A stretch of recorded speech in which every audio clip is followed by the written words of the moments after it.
The day my mother-in-law handed me that pen, I didn't know she was asking me to sign away my parents' entire legacy. I thought she loved me. I thought she wanted me in the family. But that was the moment she betrayed me, with the softest smile I'd ever seen. I still remember how her perfume smelled like jasmine that morning, how her voice sounded so gentle it almost lulled me into trusting her. And I remember the strange chill that ran down my spine, long before I understood why. I didn't know the woman I called Mama was quietly planning to cut me off from everything my own parents worked their whole lives for. I didn't know I was walking straight into her trap. Not yet, but I was about to learn. I knew something was wrong the moment she smiled at me. Not the warm kind of smile you give someone you love, but the kind that sits a little too still on the face, like a mask waiting for the right moment to slip. It was a Sunday afternoon, and the house smelled faintly of lemon polish and the rosemary chicken I'd left in the oven. My husband, Daniel, was upstairs changing out of his church clothes, humming to himself. And I was standing in the living room, holding a folder my mother-in-law, Evelyn, had just placed in my hands. "It's just something to look over, dear," she'd said, smiling that smile. "Housekeeping, for the family." I didn't open it then. I didn't even think to question why I, out of everyone, needed to look over any housekeeping papers. Instead, what I noticed was her eyes, bright, unblinking, waiting for me to agree. I nodded, polite as always, and she patted my hand with a little too much insistence. "You're such a good girl, Mara. Really, you are. I always knew you'd fit in with this family." She walked away before I could answer, and as I watched her leave, something under my ribs pulled tight.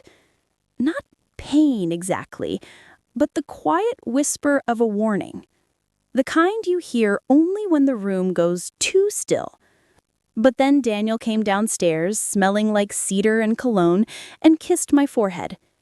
He joked about being hungry, about wanting to set the table, about his mother hovering too much as usual, and like so many times before, I brushed that whisper aside. If only I had listened. Because that folder she handed me, the one with the neat white label and gold clip, was the beginning of everything. Her smile, her timing, her sweetness. All of it was part of a plan I didn't see coming until it was almost too late. Normal life set up. Back then, my life felt like it was finally coming together. After years of scraping by, after watching my parents grow older too quickly, after losing them both within the same cold winter, stability felt like a blessing I daren't question. Daniel and I lived in a modest but warm home on the edge of town. White siding, blue shutters, a little garden I tended on weekends. He worked as a project manager for his family's construction company, while I was a part-time ceramics teacher at the community center. Money was comfortable, not extravagant, but enough to keep the lights steady and our pantry full. And after the chaos of my childhood, the debt collectors, the nights my father sat staring at the table in silence, the whispered arguments, I cherished that stability with everything I had. Evelyn, my mother-in-law, seemed to cherish me too. Or she pretended to. She was the type of woman whose presence filled a room long before her voice did. Tall, elegant, always wearing soft pastels and a string of pearls that never seemed out of place. To everyone else, she was gracious, refined, thoughtful. To me, she was polite, reserved, just warm enough to keep me close, never warm enough for me to step inside fully. Still, she made an effort. Sunday dinners, birthday calls, little gifts left on our porch. a basket of fresh linen-scented candles, a jar of her homemade peach preserves. It all felt considerate. And when she called me dear, it sounded genuine enough. So when she suggested helping us reorganize some of Daniel's old financial paperwork just to make things easier, I didn't think much of it. When she said the family lawyer could help consolidate assets for the future, I nodded along. When she asked about my parents' estate and whether I had decided what to do with it, I thought she was just making conversation. In hindsight, all those moments were red flags lined up in a neat, patient row. But back then, life felt normal, predictable, a rhythm I was grateful for. On weekends, Daniel and I drank coffee on the porch in mismatched mugs. He liked his black, I liked mine with cream and too much honey. We'd listen to the distant sound of lawnmowers and kids playing somewhere down the street. Sometimes he'd rest his head against my shoulder, and I'd run my fingers through his hair, thinking about how lucky I was to finally feel safe. My inheritance, what little my parents left after medical bills, felt like a burden more than anything. A check sitting untouched in a savings account, a piece of land up north, tangled with memories, a house too full of ghosts to ever return to. So when Evelyn brought up tidying up family assets, I didn't assume she meant mine. Why would she? I had never asked for anything from them. I had never leaned on them financially. I had never once tried to stake a claim in their wealth. All I wanted was to belong, to build a life with Daniel free from the shadows of my past. But belonging, as I would learn, can be used against you. The first shift. It started with a small moment, painfully small. I was sitting at the kitchen table one morning, sorting through mail, when I found a letter addressed to me from a law firm I didn't recognize. I remembered tilting my head, confused, tracing the embossed lettering with my thumb. Why would a lawyer be writing to me? I murmured.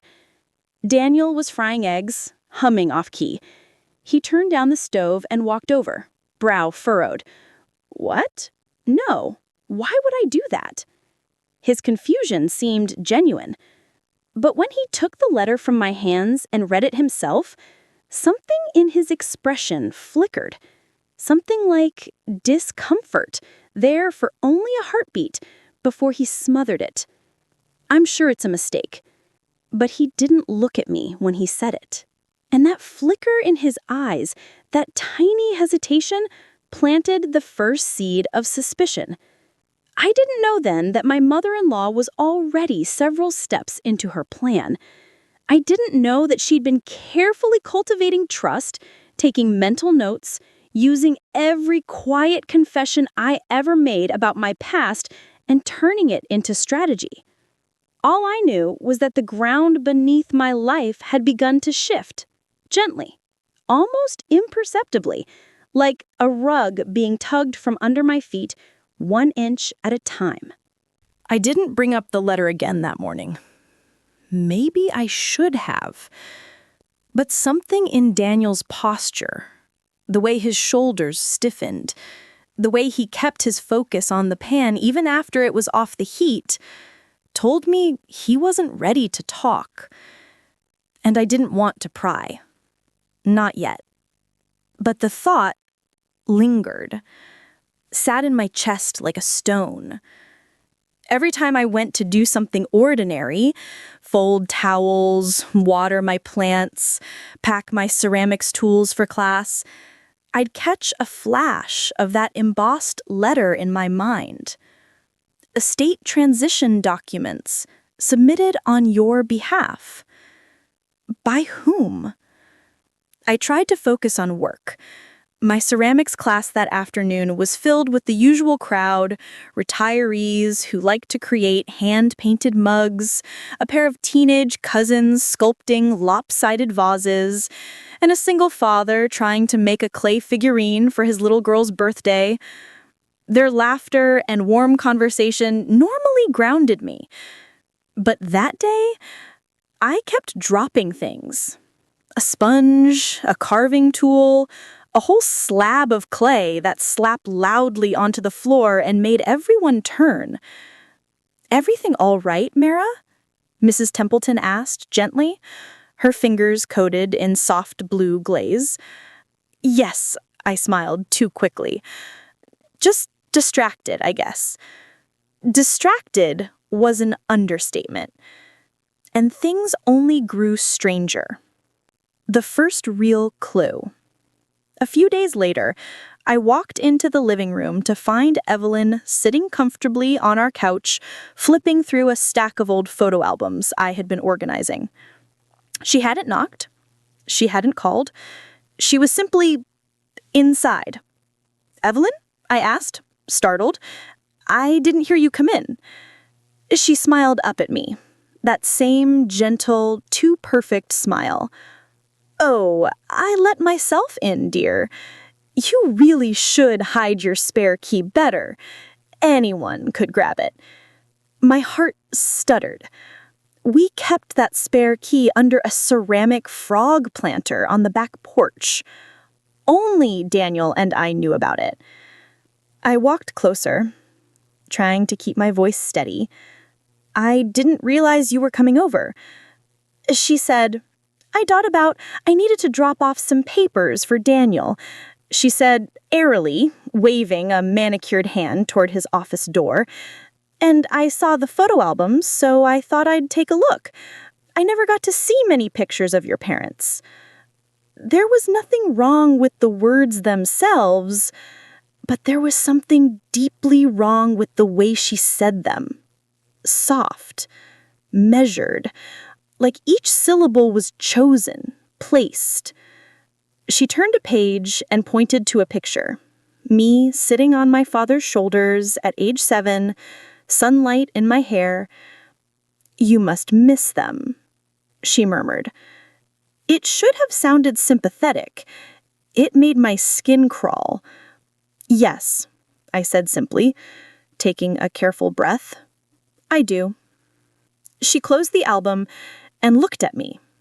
Really looked at me. Her eyes held something curious, something assessing. "Such a pity they left you that property up north. So much land for a young woman to manage. I imagine it's overwhelming." "I'm handling it," I replied, a little sharper than I intended. Her eyebrows lifted, amused. Not offended, not surprised. "Of course you are, dear. I just worry about people taking advantage of you. You're very trusting." I stood there, frozen for a moment. Her tone, her choice of words, the way her gaze lingered just a beat too long. It felt less like concern and more like a warning or a test. When Daniel came downstairs moments later, surprised to see her, she kissed his cheek and left quickly. Too quickly. And as the door clicked shut behind her, Daniel avoided my eye. That was clue number 2. The questions that wouldn't leave me alone. That night, while Daniel showered, I sat at the kitchen table with a cup of cold chamomile tea and replayed everything. The letter, the photo albums, her comments about my inheritance, her sudden presence in my home. Piece by piece, it began to feel less like coincidence and more like orchestration. But the thought that haunted me most wasn't about Evelyn. It was about Daniel. Because ever since the letter arrived, he'd been different. Not unkind, not distant, just guarded. Like he knew something he didn't want to say. He'd get quiet whenever the topic of my parents came up. He'd change the subject when I asked questions. And twice that week, I overheard him on the phone, speaking softly, ending the call abruptly when I walked in. So that night when he sat down to dinner, I watched him closely. The way he hesitated before taking a bite. The way he tapped his finger against his glass. A nervous habit from childhood, he once told me. The way his eyes flicked toward the folder still sitting on the counter. Finally, I asked, "Daniel, did you tell your mother anything about my inheritance? About the land, the savings, anything?" He swallowed hard. "Mara, why are you asking?" "Because," I said gently, "because I got a letter, and she's been acting strange, and I feel like something is going on that I'm not aware of." He put his fork down and rubbed his face with both hands.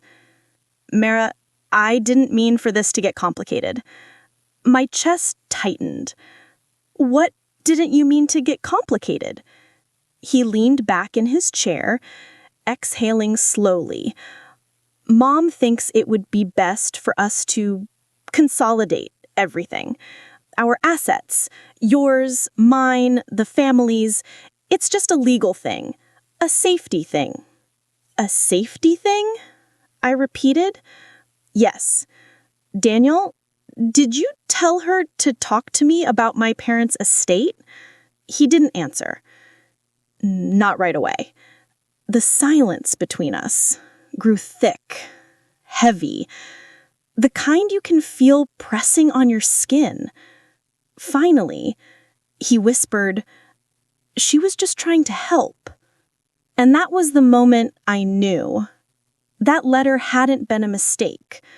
Her visit hadn't been coincidence. Her kindness hadn't been love. Something was happening behind my back. Something involving Daniel. Something involving my inheritance. And for the first time, I felt truly afraid. That night, long after he fell asleep, I lay awake staring at the ceiling, listening to the faint hum of the refrigerator and the soft rustling of tree branches outside. A thought kept circling my mind. Soft at first, then louder, then undeniable. I waited until the house was quiet. Daniel slept deeply, the way he always did after a tense conversation, as if his body simply shut down once his mind grew tired of worrying. His breathing came soft and steady, a slow rise and fall beneath the warm glow of the bedside lamp. I lay beside him for a moment, watching the gentle flutter of his eyelids, the faint scar on his chin from when he fell biking as a boy. Little details I once found comforting now felt like clues I no longer understood. When I was certain he was asleep, I slipped out of bed and padded down the hall, the wooden floor cool under my feet. The folder sat exactly where I'd left it, on the kitchen counter beneath the window, half shadowed under the low light from the stove's digital clock. I stood in front of it for a long moment, palms sweating, heart tapping nervously against my ribs. I whispered to myself, just to steady the tremor in my breath, "It's just paper, Mara. It's just paper." But my gut knew better. I pulled out a chair, sat down, and opened it. Inside were neatly clipped documents, thick with legal language and bold headings. Most of it looked like typical asset consolidation paperwork, combining bank accounts, transferring titles, merging debts, the kind of things married couples do when preparing wills or planning long-term finances. But then I saw my name. Authorization of transfer, personal estate, Mara Elaine Coleman. My blood ran cold. I skimmed the page, heart pounding in my ears. My parents' land. My savings account. The residual life insurance payment from my father's old job. All listed, all marked for transition under marital and family oversight.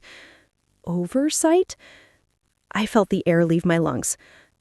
At the bottom was a signature line, blank, but right beneath it was printed, "Reviewed by Evelyn Clark." Not Daniel. Not me. His mother. My hands shook so hard the papers rattled. I flipped to the next page, then the next. Each document echoed the same theme: transfer authority, joint control, consolidation. The wording was carefully crafted, slippery in all the ways deception hides behind politeness. But then one page made my breath freeze completely. Addendum. In the event of marital dissolution? No, no, no, no. It continued. The inheritance assets originating from the Coleman estate shall be subject to redistribution under clerk family trusteeship to ensure their proper allocation. Proper allocation? My inheritance being handed to his family in case of divorce? No. My stomach twisted violently as if someone had punched me. That wasn't asset consolidation. That wasn't safety. That wasn't normal. It was theft, wrapped neatly in legal terms. It was a plan. And Evelyn had been running it.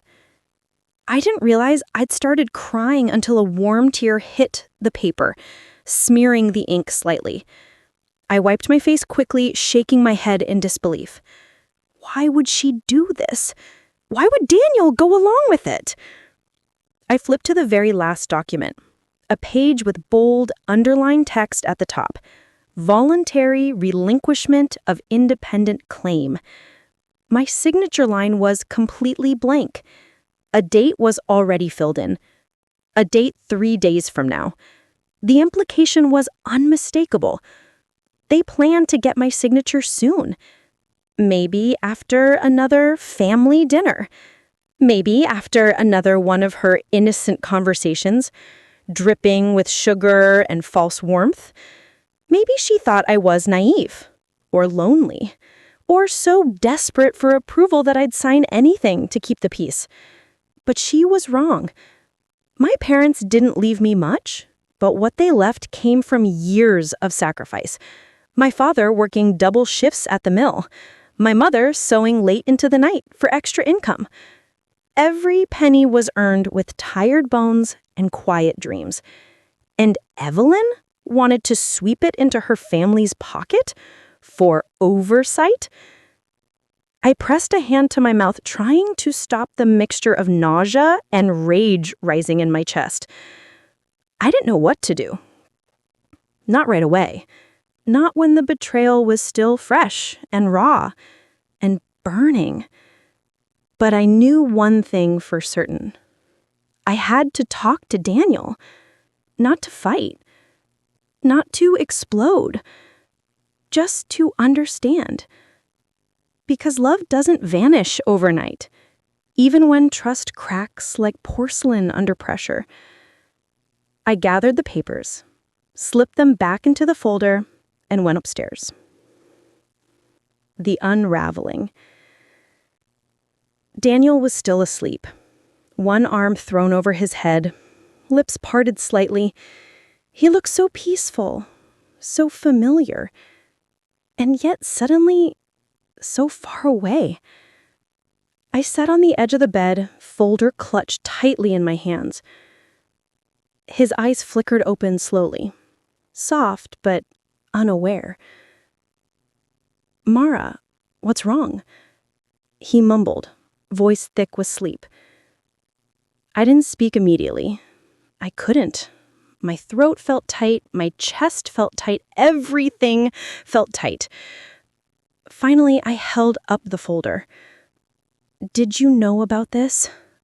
I whispered. He blinked, confused at first. Then something shifted in his eyes. Recognition, then guilt.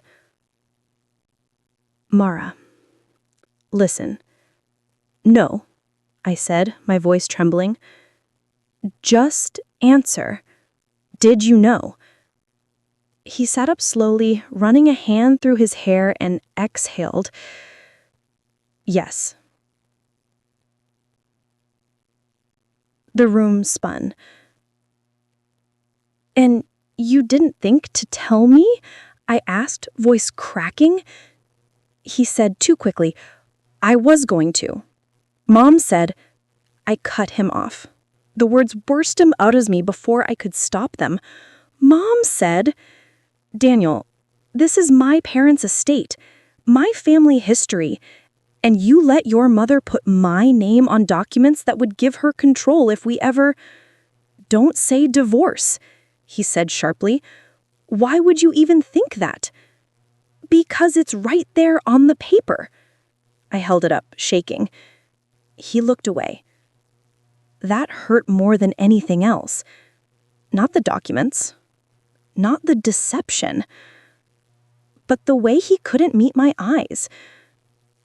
Daniel, why? I whispered. He rubbed his face again, fingers trembling slightly.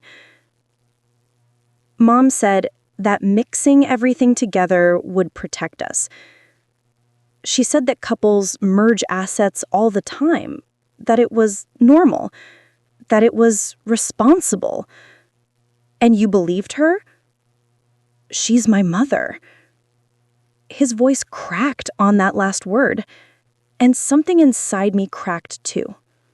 Because love, real love, doesn't hide behind legal forms. It doesn't slide papers across counters. It doesn't hope someone signs their life away blindly. I stood, folder pressed against my chest like a shield. I need air, I whispered. I need to think. Daniel, wait. But I was already walking out of the room. Out of the house. Into the dark, open night where the cold air hit my skin like a truth I could finally breathe. I walked until the streetlights blurred, until my breath formed tiny clouds in the night air, and the ache in my chest finally settled into something steadier than panic. I ended up on the old park bench 2 blocks from our home, the one overlooking Mrs. Lacey's garden, now just a patch of dark soil waiting for spring. I pressed my hands between my knees and let the cold sting my skin. It reminded me I was still here, still me, not a signature, not an asset, not a piece of property to be allocated. The folder sat beside me like a quiet confession.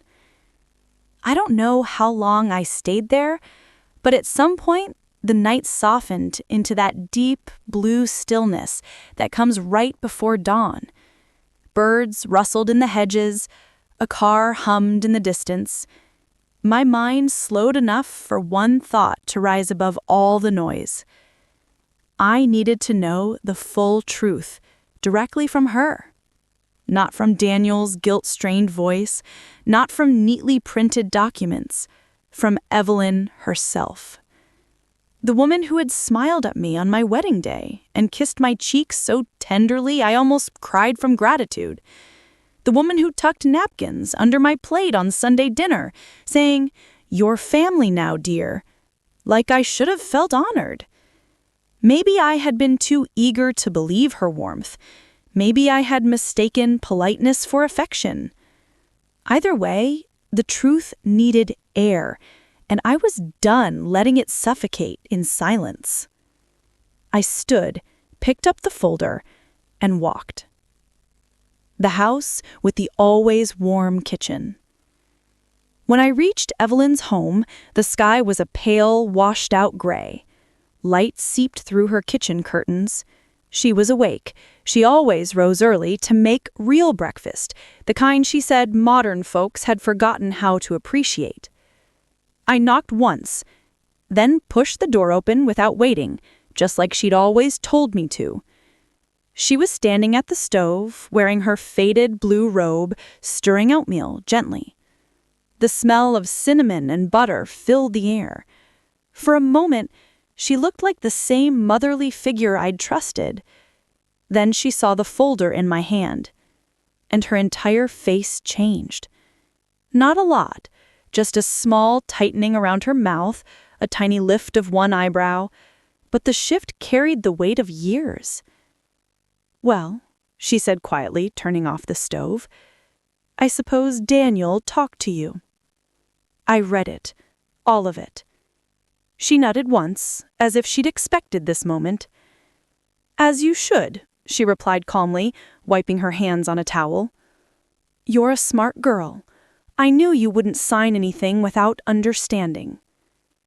There was no apology, no embarrassment, no flustered excuses, just cold logic behind soft eyes. I stepped farther into the room, feeling the warmth of her kitchen war with the chill bubbling under my skin. "Why?" I whispered. "Why would you do this?" She didn't answer immediately. She motioned for me to sit at the table, like this was a regular morning chat. When I didn't move, she sighed and sat down herself. "Because families must protect themselves," she said simply. "And Daniel, well, he isn't always the best with foresight." I blinked, confused. "My parents' estate has nothing to do with protecting your family." But Evelyn only smiled, not with kindness, but with patience, like she was explaining something to a stubborn child. "When you married Daniel, you joined our family. Fully. Completely. That means what's yours belongs in our circle of protection, not floating out on its own." I stared at her. My voice went low, barely audible. "That isn't protection, Evelyn. That's control." She lifted her chin, unbothered. "Control is only a bad word to people who've never needed it." Her voice held a quiet steel I had never heard before. "When my husband died, everything almost came apart. His brother's debts, the lawsuits, the medical bills. You have no idea how quickly a family can crumble. I held it together by making decisions others didn't have the courage to make." Her eyes sharpened. "I won't let this family shatter again, not when Daniel's future is at stake." The realization hit me with an almost physical force. "You think I'll leave him?" I whispered. She didn't deny it. Instead, she leaned back in her chair and spoke with unsettling calm. "People change. Marriages change. Love, sweet girl, love is the most fragile thing in the world. You and Daniel are happy now, but life has a way of testing those vows." Her gaze drifted to the documents. "If the storm ever comes, I need to know Daniel will be protected, that my family will remain intact." My hands curled into fists. "So you take my inheritance? Just in case?" "I prepare," she corrected softly. "If nothing else, you can admire that." I swallowed hard. "You planned this from the beginning, didn't you?" She didn't flinch. "When you told me your parents had passed and that you were their only child, of course I took note. Any responsible mother would." A tremor passed through my chest, sharp and bruising. She had never loved me, not the way I thought, not even close. Her kindness was strategy, her hospitality a slow weaving, her praise a coaxing touch toward compliance. "You lied to me," I whispered. "You pretended to accept me, to care." For the first time, Evelyn's expression cracked, just slightly. "Oh, Mara, I do care. I care enough to make the decisions you're not strong enough to make for yourself." Her hand reached across the table. I didn't take it.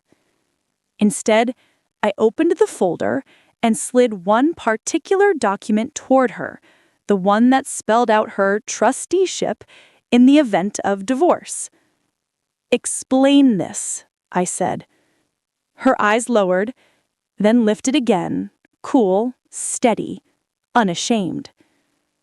"It's protection," she repeated. "It's manipulation," I said. "It's math," she countered. "You bring assets, Daniel brings status, future earnings, and a stable family network. Everything should be balanced." My breath caught in my throat. Balanced. As if marriage were a ledger, as if love were something weighed on a scale. I stood slowly, the chair legs scraping softly against the floor. "This ends today. I'm not signing anything." Evelyn's lips pressed into a thin line. "You should think carefully," she murmured. "Decisions made in anger often have consequences." I looked her in the eyes, really looked her, and saw the truth for the first time. She wasn't protecting her family. She was protecting her power. "I'm not angry," I said softly. "I'm awake." For a moment, we just stared at each other across her polished wooden table, the place where I'd once felt welcome, loved, safe. Now it felt like enemy ground. I gathered the documents and turned toward the door. "Mara," she called after me, voice lower now, carrying an edge I'd never heard before. "You're making a mistake." I paused with my hand on the doorknob. "No," I said. "I'm correcting one." And I left.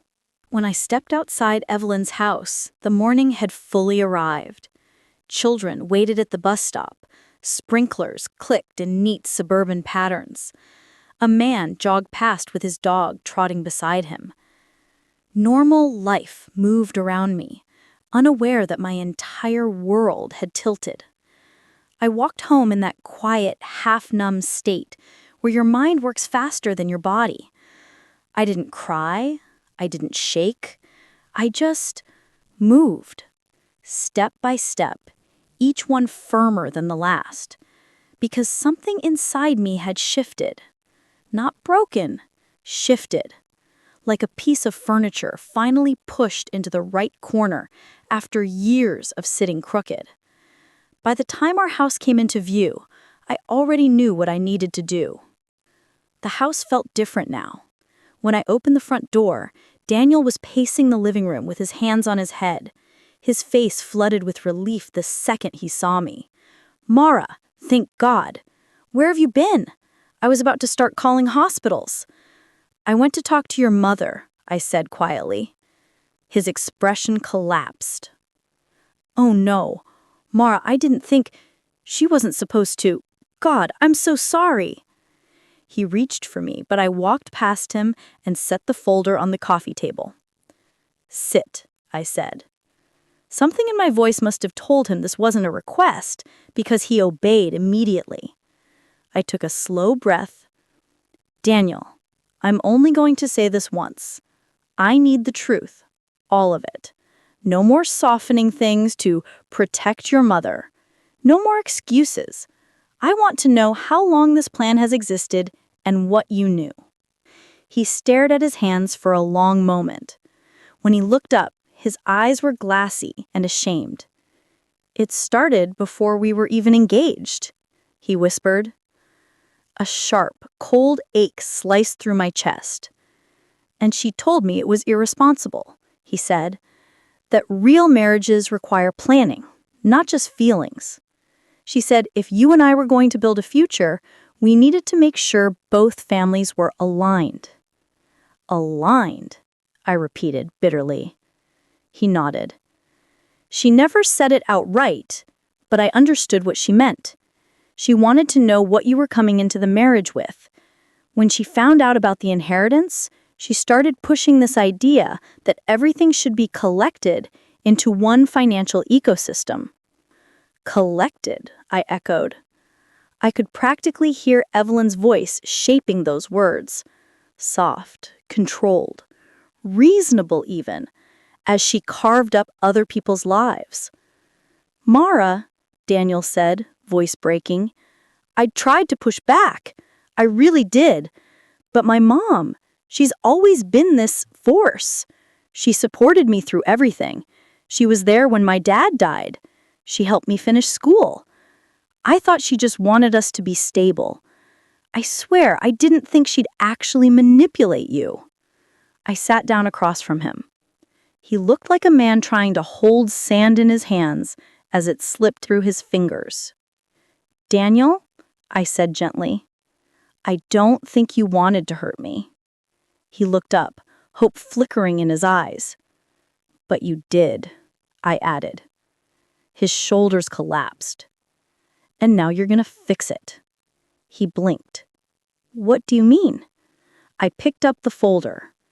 We're going to a lawyer. His eyes widened. A lawyer? Mara, do you think that's necessary? Yes, I said firmly. Because this isn't just about the inheritance. This is about boundaries.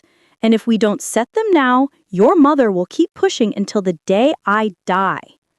He winced as if the words stung, but he nodded. You're right, he whispered. You're absolutely right. I'll do everything you need. For the first time since the night before, my chest loosened. Good, I said softly, because we're doing this together. Meeting the lawyer. We got an appointment that same afternoon with a lawyer named Mr. Lanning, a calm, middle-aged man with wire-framed glasses and a kind but razor-sharp way of listening. After we explained the situation, he flipped through the documents with a critical eye. Every so often his brows arched, not dramatically, but enough to tell me that Evelyn's protection plan was legally bold. When he finally closed the folder, he interlaced his fingers and looked at us. I'll be frank, he said. This was not written for your best interest, Mrs. Caldwell. Call me Mara, I said quietly. It was written, he continued, with the goal of centralizing all your assets under your mother-in-law's oversight. That is, highly inappropriate, bordering on predatory. A tremor went through me. Not fear, validation. Daniel swallowed hard. So, what can we do? Mr. Lanning leaned back. First, I'm filing a formal revocation of any implied consent. These documents hold no weight until you sign them, but we're going to make it very clear that you have no intention to do so. I nodded. Second, he continued, adjusting his glasses, we'll set up a legal barrier. A separate trust, if you'd like, something completely independent of your mother-in-law's influence. I exhaled, a slow, steady breath I hadn't realized I'd been holding for days. And third, he said, adjusting his glasses, you and your husband may want to establish clear marital boundaries in writing. Not because you need to, but because it sends a message. Daniel nodded immediately. I'll sign anything, he said. And for the first time, I believed him. The call agreement. When we left the lawyer's office, the evening had settled into one of those golden hours that makes everything look gentler than it feels. Daniel walked beside me, quiet but present. His hand brushed against mine every few steps, tentative and shy, like we were relearning each other. When we reached the car, he turned to me. I want to be clear, he said. I'm calling my mother tonight, not to fight, not to argue, to set boundaries, real ones. I studied his face, the tension, the resolve, the fear. Are you sure? I asked softly. He nodded. She can't keep treating you like an enemy soldier she needs to disarm. I won't let it happen. The weight of those words settled into my heart, warm and grounding. Okay, I said whispered. Let's go home. The call. That night, Daniel called his mother on speaker, and I sat on the couch beside him. It was time. Evelyn answered on the second ring. Daniel, honey, I've been waiting to hear from you. Is Mara there? I'm here, I said. A tense silence followed. Daniel cleared his throat. Mom, we're not signing anything, and we've set up legal protection so this doesn't come up again. She sharpened instantly. Daniel. No, he said, louder but steady. Mom, listen. You crossed a line. A big one. You owe Mara an apology. She scoffed, an elegant, controlled little sound. For what? For trying to secure our family's future? No, he said, for manipulating my wife, for hiding things, for treating her inheritance like a resource to absorb. Evelyn inhaled sharply. Daniel, you're being emotional. And you're being cruel, he replied. The silence on the line turned heavy. Then she spoke, her voice clipped. I see. So this is how it's going to be. It's going to be honest, he said, for the first time. I didn't speak. I didn't add anything. I just sat there, my hand resting on my lap, steady and still. Finally, she said, I'm disappointed in you. Daniel exhaled slowly. I know, but I'm proud of us. He ended the call before she could say another word. And with that simple click, a chapter closed. Not neatly, not fully, but enough. Enough for the healing to start. The days after that phone call felt strangely quiet. Not peaceful quiet, more like the hush right before a storm decides whether it's going to pass overhead or break open. The air felt charged. Every time my phone buzzed, my shoulders tightened. Every knock on the door made my stomach flutter. But Evelyn didn't show up. And she didn't call again. In some ways, that scared me more. I didn't trust the silence. Not from a woman who had spent years learning how to move unseen beneath the surface of family life. And honestly, a small part of me felt grief, a quiet, unexpected mourning for the relationship I thought we had. The mother-in-law I believed loved me was a mirage, and even though I knew that now, losing the illusion still left a tender ache. But something else was growing in its place. A sturdier version of myself. Daniel felt it too. He kept his distance from his mother's sphere that week, skipped their usual Sunday breakfast, ignored subtle guilt-laced texts like, "Are you alive? A mother worries. Sometimes I think you forget who raised you. Families don't survive without unity, Daniel." He didn't reply to any of them. I could see how much it cost him emotionally, and how much he wanted to do right by me. That mattered. Still, nothing prepared either of us for what happened next. The family dinner trap. The invitation arrived folded neatly in a cream-colored envelope, slipped under our door without a knock. Family dinner, mandatory attendance, Sunday, 6 p.m. Evelyn. Mandatory. I held the paper between my fingers and felt a cold ripple move through me. Daniel hovered behind me, reading over my shoulder. "She's trying to stage something," he murmured. "Of course she is," I said softly. "She wants the upper hand back." He touched my arm gently. "We don't have to go." But I shook my head. "No, Daniel, we do. Not for her, but for us. If she's going to bring this into the open, I'd rather it happen where we can stand together." He nodded slowly. "Then we go. Together." Arrival. Evelyn's house was lit up like she was hosting a holiday banquet. All the cars belonging to Daniel's siblings lined the driveway, as if she'd called in reinforcements. Inside, the dining room table was already set. Candles flickered, her best china glittered under the chandelier. The smell of roasted garlic and herbs circled the air like a welcoming spell. But the warmth was artificial, strained, designed. Evelyn stood at the head of the table wearing a pearl gray silk blouse and a smile that didn't touch her eyes. "Mara, Daniel, I'm so glad you could make it," she said, voice smooth as porcelain. Daniel nodded stiffly. We didn't realize it was going to be formal. It's not, Evelyn said. It's just family. Her gaze flicked to me. That's why we need to clear the air. She motioned for us to sit. I chose a spot beside Daniel, hands resting lightly on my lap. The siblings exchanged looks. Discomfort, curiosity, maybe even pity.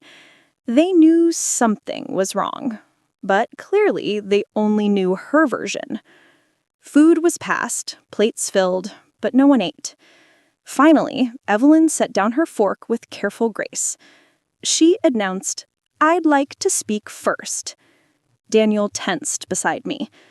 "I understand," she began, "that there has been confusion and hurt feelings." Confusion, hurt feelings, as if her actions were accidental misunderstandings, not calculated strategy. She folded her hands neatly. "I fear," she said heavily, "that someone," her eyes slid toward me like a blade, "has interpreted my concern as manipulation." A few of the siblings looked down at their plates. And then she added, voice soft with faux sadness, "And I'm afraid my son has been influenced by that misinterpretation." Daniel's head snapped up. "Mom," she said sharply, like he was 10 years old again, "not now." I felt something burn inside me. Not anger, not fear, something deeper. Clarity. This was never about money. This was about control, about narrative, about power. And I wasn't letting her spin this story. Not anymore. My turn to speak. I placed my napkin down beside my plate. "Evelyn," I said gently, "may I respond?" She gave a cold, contained smile. "If you must." The siblings looked up, anticipation sharpening the room like static. I folded my hands and spoke calmly. "When I married Daniel, I believed I was gaining a second mother, someone who'd support me, teach me, love me." A few of the family members softened, nodding. But what I didn't realize was that love comes with honesty, not hidden documents and private strategies. Even the siblings shifted at that. "Evelyn, you tried to become trustee of my entire parents' estate. You tried to position yourself legally above me, and you never told me." One of the brothers looked confused. "What? Mom, you did that?" Evelyn's jaw tightened. "It was for her own security." I shook my head. "For your control," I corrected softly. She inhaled sharply, ready to lash back. But Daniel spoke first.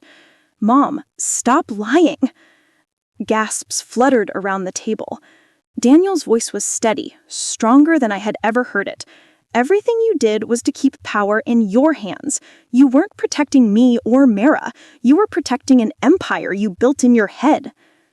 Evelyn's nostrils flared. "I sacrificed everything for this family." "And now you're sacrificing us," Daniel said. "And I won't let you." Silence fell heavy. I could feel my heartbeat in my fingertips. Then something unexpected happened. Daniel's sister, the quiet one who usually avoided conflict, spoke gently. "Mom, this isn't okay. You shouldn't have done these things to Mara." One of the brothers nodded. "She's right." Another sibling murmured, "Mom, you can't keep trying to run people's lives." The room shifted, subtly but unmistakably.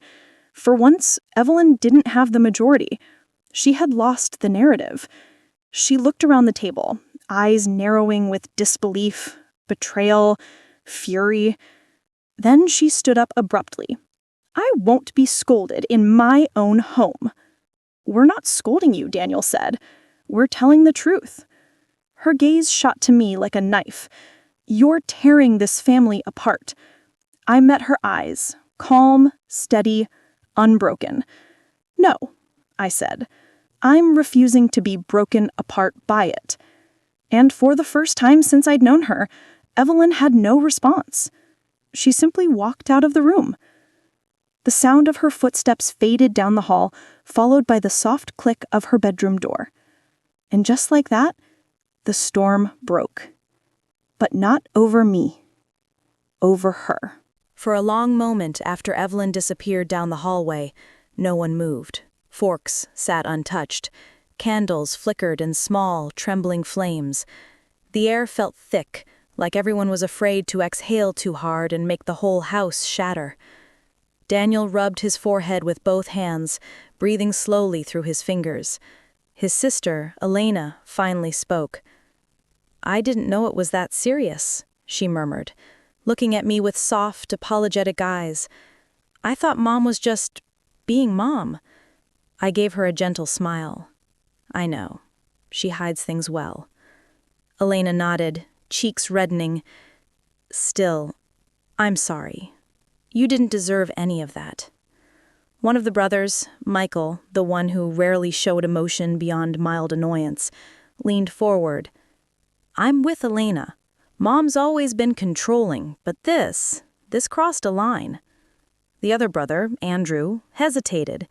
He was the one closest to Evelyn, emotionally speaking. Finally, he sighed. "I love Mom," he said quietly, "but love doesn't make her right." Daniel lifted his head, eyes glassy with equal parts relief and exhaustion. "Thank you," he whispered. "I really needed to hear that." It wasn't a perfect moment. It wasn't a movie ending, but it was honest. And that honesty felt like sunlight breaking into a room that had been dark for years. We leave the house. After a few more minutes of awkward small talk and half-hearted attempts to eat, Daniel touched my elbow. "Let's go home," he said softly. I nodded. Outside the air was cool and sharp, smelling faintly of pine and the distant promise of rain. We walked to the car slowly, both of us carrying the emotional weight of what had just taken place.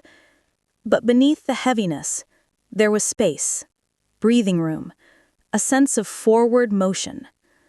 When we were halfway home, Daniel pulled the car over at a quiet overlook, the kind of place where the city lights shimmered below like tiny floating lanterns. He turned off the engine and just sat there, hands resting on the steering wheel. "I'm sorry," he said, voice barely above a whisper. I turned to him. "For what?" "For letting my mother treat you like that. For not seeing it earlier. For not protecting you the way I should have." His eyes glistened in the dim cabin light. "And for letting it go so far." I reached out and gently took his hand. "Daniel, I don't want you to think this is all on you. She's your mother. You grew up learning to bend around her, to keep the peace. I understand that. But you shouldn't have had to, and I shouldn't have let her twist things between us." "You didn't twist anything," I whispered. "She tried, but we're still standing." He blinked hard, tears gathering. "I love you, Mara. I love you too," I said, squeezing his hand. "And we'll get through this. Together." For the first time in weeks, the tightness in my chest loosened enough for a deeper breath to settle comfortably inside me. The days after. In the days that followed, the atmosphere around us shifted gradually from tension to clarity. No more hidden papers, no more whispered suggestions, no more subtle manipulations disguised as advice. Daniel and I met with the lawyer again and set up a trust that ensured my inheritance stayed legally separate and untouchable. Not out of fear, but out of respect for my parents and the life they built. Daniel insisted on signing a letter acknowledging my full ownership, even though the lawyer said it wasn't necessary. He said, "I want it in writing, not because I doubt us, but because I won't let anyone doubt you again." His loyalty wasn't loud. It wasn't flashy. It was steady, the kind you can lean on without fear of falling through. For the first time, I truly believed we were building a partnership that belonged to us, not the shadows of someone else's expectations. Evelyn's distance.